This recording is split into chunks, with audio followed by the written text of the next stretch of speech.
Bonjour à tous.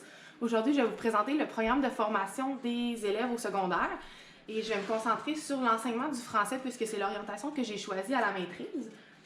En fait, pendant cette présentation, on va vraiment parler de choses qui gravitent autour de l'élève au secondaire, donc soit les visées du programme de formation, les domaines généraux, les domaines d'apprentissage, ainsi que les compétences qu'on va retrouver dans le programme et bien d'autres choses. Je voulais vous montrer cette illustration-là un petit peu pour vous montrer que c'est vraiment des choses qui gravitent autour de l'élève. Donc, pour commencer, on va parler des missions de l'école. L'école secondaire a 3 missions. Donc, qualifier dans un monde en changement, instruire dans un monde du savoir et socialiser dans un monde pluraliste. Ce que ça veut dire essentiellement, c'est surtout qu'on parle de socialisation parce qu'on veut que les étudiants développent un sentiment d'appartenance à leur collectivité. On parle de qualifier dans un monde du changement parce qu'on veut vraiment que l'élève aille vers une voie qui convient à ses aspirations et à son potentiel. Et on parle d'instruire dans un monde du savoir, surtout parce qu'on veut que l'élève puisse construire ses connaissances et développer ses capacités intellectuelles. Au-dessus de ça, on retrouve les visées de la formation, qui sont la construction d'une vision du monde, la structuration d'identité et le développement d'un pouvoir d'action. Ça, en fait, ça veut dire développer un pouvoir d'action. On veut vraiment que l'élève comprenne qu'il a un pouvoir sur sa destinée. Construire une vision du monde. On parle essentiellement, en fait, parce qu'au départ, le monde est... dans le fond, la vision du monde de l'élève est influencée par son milieu familial, mais rendu à l'école, il va être influencé par l'école, évidemment, puisqu'il y passe beaucoup de temps, et surtout qu'au secondaire, les élèves sont vraiment dans une période où ils sont perméables aux influences. Puis quand on parle de structuration de l'identité, on parle essentiellement, dans le fond, qu'à cette époque, les élèves vont vraiment vouloir exprimer leurs perceptions, leurs sentiments et leurs idées. Puis, ils vont devoir prendre conscience de l'influence que le monde a sur eux et qu'ils ont sur le monde en retour. Et encore une fois, par-dessus tout ça, donc par-dessus les missions et les visions de la formation, on va retrouver les 4 orientations. Donc, on a la formation décloisonnée, ce qui veut dire qu'on veut vraiment que les disciplines soient moins dans des petites boîtes fermées. On veut qu'ils puissent avoir un impact sur les disciplines à côté d'eux. La réussite pour tous, puisqu'on veut que le plus grand nombre d'élèves réussissent.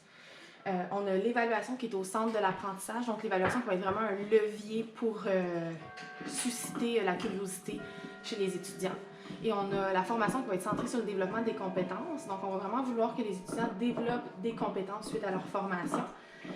Et ça, c'est une vision qui est un petit peu nouvelle, puisqu'avant, on parlait plus d'un programme par objectif, et maintenant, on est dans un programme par compétence.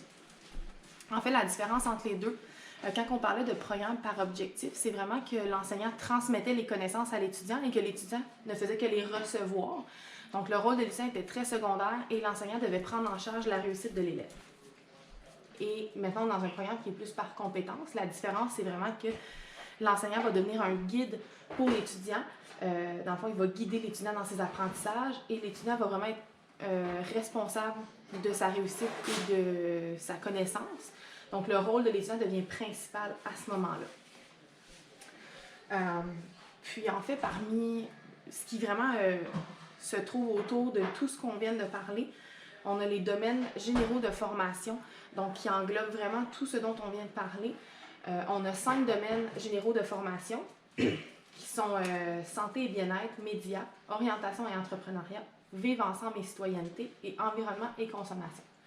Et en fait, chacun de ces domaines-là va avoir une intention éducative différente.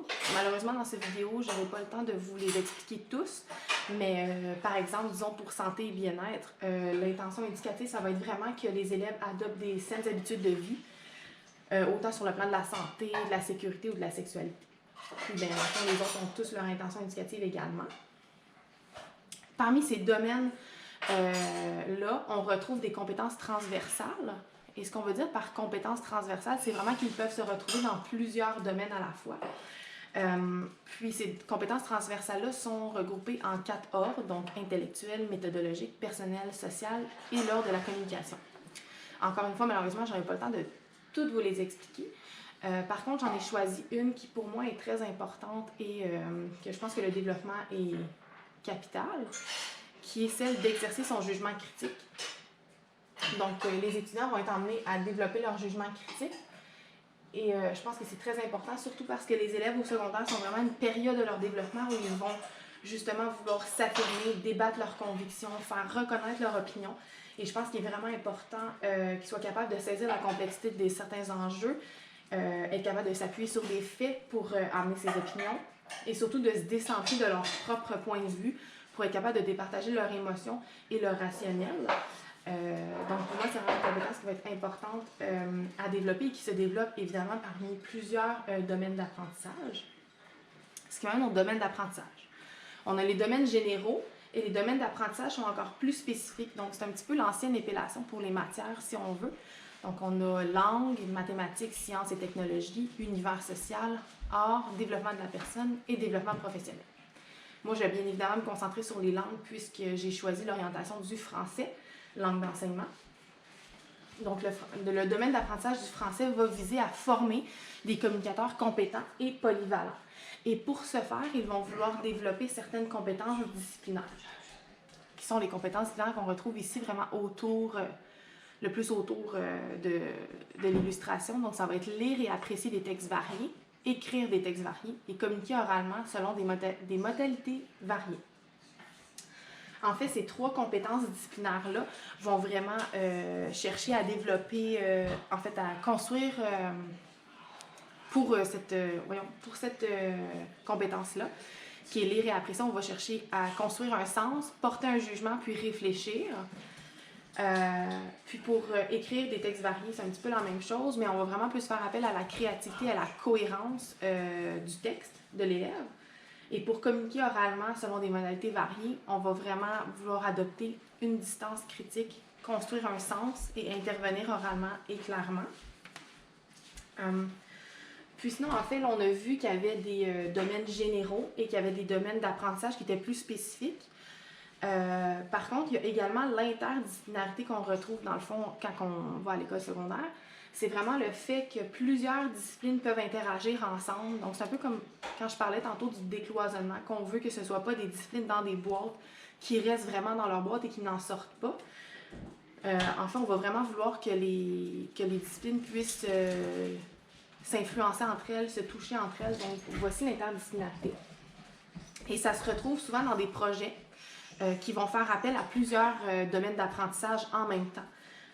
Par exemple, moi, je suis enseignante de français en secondaire 3 pour l'instant, puis on a un projet publicitaire qu'on va faire au début du mois d'avril qui va justement comprendre les domaines d'apprentissage du français, des mathématiques et des arts.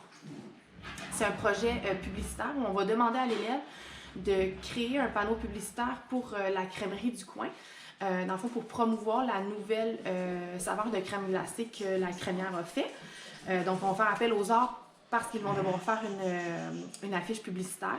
On va faire appel aux mathématiques parce qu'on va également leur demander de prévoir les coûts de production de leur affiche, de prévoir les coûts de production de la crème glacée versus le profit que la crémière s'attend à faire avec cette nouvelle crème glacée-là pour voir, dans le fond, est-ce qu'il y a des profits à faire et, dans le fond, quel des panneaux publicitaires faits par la classe serait plus intéressant au niveau du coût.